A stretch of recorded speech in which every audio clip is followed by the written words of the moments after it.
Kita sudah tahu bahwa ketika kita belum dewasa rohani, maka ada banyak hal konsekuensi yang kita terima. Misalnya saja bahwa Tuhan belum mempercayakan banyak hal kepada kita.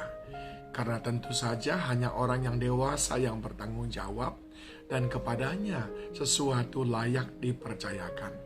Atau bahkan Tuhan belum memberkati kita karena Tuhan tahu bahwa kita belum mampu mengelola apa yang Tuhan berikan oleh karena kekanak-kanakan kita.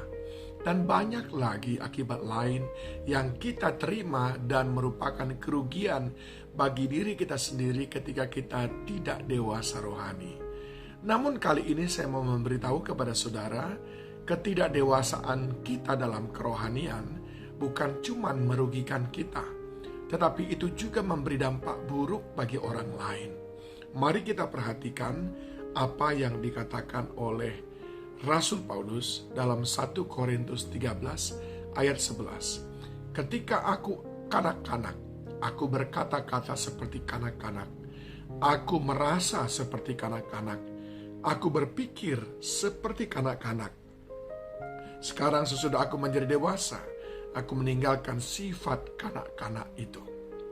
3 hal yang melekat pada orang-orang yang belum dewasa rohani atau yang masih kanak-kanak secara rohani dan merugikan orang lain. Yang pertama adalah bahasanya bahasa anak-anak. Saudara bisa membayangkan kalau saudara sebagai orang tua, orang dewasa, lalu mendengar seseorang membahas sesuatu dengan bahasa anak-anak. Apa itu bahasa anak-anak? Kalau terjadi sebuah masalah, maka taunya saling menyalahkan. Atau dia mau menang sendiri. Atau cuman mau mendengar dan mengerti bahasanya sendiri. Maunya hanya dimengerti. Dia tidak pernah berpikir orang lain pun perlu dimengerti. Atau dia mengungkapkan sesuatu dengan merengek-rengek sambil lempar batu sembunyi tangan. Itulah bahasa anak-anak. Bahasa mengeluh, bahasa untuk menangis, tanda protes, mengkritik, dan lain sebagainya. Tapi bahasa orang dewasa sering sekali bahwa sekalipun di dalam hal yang gawat, situasi yang buruk, dia bisa berkata-kata dengan bijaksana, dengan tanpa menyalahkan, apalagi melemahkan orang lain. Saudara bisa bayangkan, hanya orang yang dewasa rohani yang mampu berkata demikian.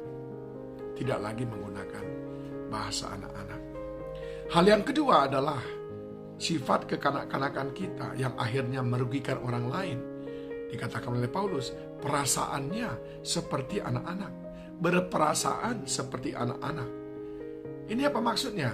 Ya, ini adalah orang yang mudah merajuk, mudah kecewa, maunya dibujuk-bujuk, perasaannya selalu berprasangka buruk, baperan kata orang sekarang, lalu suka membanding-bandingkan. Oh, dia kok disapa, aku kok tidak. Dia kok disapa dengan dipeluk, aku kok cuman berjabat tangan, macam-macam. Dan juga perasaan anak-anak adalah egois, tidak memikirkan perasaan orang lain, saudaraku. Anak-anak kadang-kadang kalau dia sudah mau, maka mainan temannya pun direbutnya tanpa berpikir bahwa temannya itu akan kecewa atau menangis barangkali. Bayangkan kalau saudara bergaul dengan orang yang masih menggunakan perasaan-perasaan anak-anak. Tentu itu merugikan kita. Kita menjadi susah berinteraksi dengannya karena kita takut salah bicara, kita takut salah ngomong. Dan yang ketiga dikatakan oleh Paulus apa? Berpikirnya seperti anak-anak. Apa itu berpikir seperti anak-anak? Merasa benar sendiri, merasa lebih tahu, tidak berpikir panjang, bertindak dengan tidak berhikmat, tidak berhati-hati, apa yang dianggapnya benar itu saja dilakukannya, tanpa berpikir itu apakah akan menyenangkan bagi orang atau tidak. Dan berpikir seperti anak-anak, taunya cuman apa yang menjadi sesuatu yang menarik bagi dia, tanpa berpikir bahwa yang menarik bagi dia itu mungkin mengecewakan orang lain. Ini kekanak-kanakan, saudaraku. Ini sangat kekanak-kanakan. Dan tentu saja membuat kita akan susah berinteraksi. Akhirnya pekerjaan Tuhan tidak dinyatakan. Orang yang berpikir seperti anak-anak yang selalu hanya mementingkan diri sendiri, orang yang susah mengampuni orang lain, orang yang susah menerima kesalahan orang lain, orang yang berperasaan seperti anak-anak, orang yang selalu menganggap dirinya benar dan merasa tidak perlu minta maaf kepada orang lain. Orang yang berkata-kata seperti anak-anak, orang yang mengucapkan kata di sembarang tempat tanpa berpikir bahwa itu tidak bisa lagi ditarik. Dan dia tidak sungkan menjelekkan orang lain. Inilah ciri dari orang-orang yang masih anak-anak secara rohani dan akhirnya merugikan orang lain. Marilah kita tidak lagi menjadi anak-anak secara rohani yang selalu hanya mau susu, tapi biarlah kita juga mulai menikmati makanan yang keras. Kita hindari berkata-kata seperti anak-anak, berperasaan seperti anak-anak, dan berpikir seperti anak-anak.